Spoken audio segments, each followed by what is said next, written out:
First off, before I was diagnosed with diabetes, I watched everything I ate. I just put it in my mouth. I looked at it.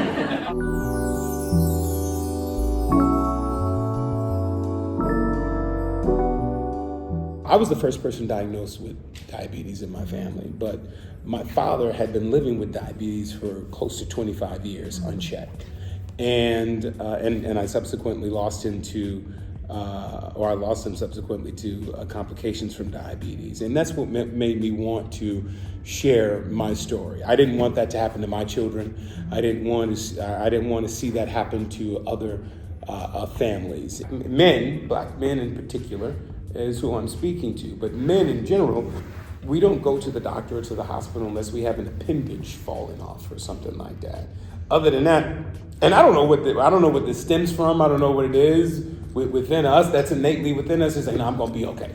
I got this. Yeah, but your fever's 137. Yeah, I just need some ice cubes. I'll be good.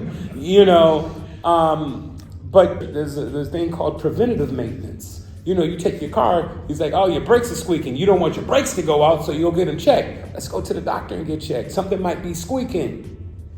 Let's go get that fixed. So that is my story to men. I try to speak to them in the language that they understand, and they get it.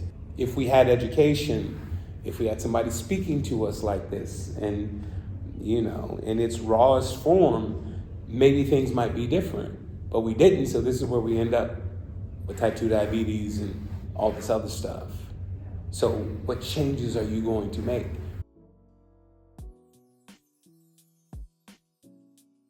Once I understood, and I'm still learning and understanding what food does and inactivity does to our bodies and all that, and I've been a diabetic for almost 25 years now, but the challenge was lifestyle change, really.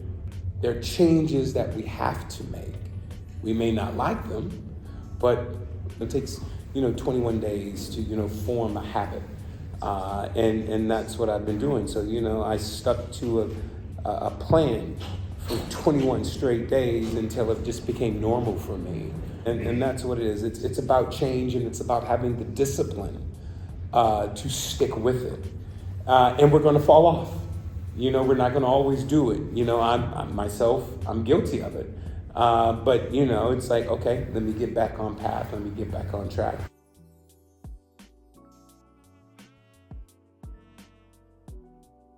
Most gratifying experience that I've had that since I stepped out as an advocate is people stopping me on the street to tell me that because of me sharing my journey and my testimony with them, they were able to make changes in their lives that they hadn't made before.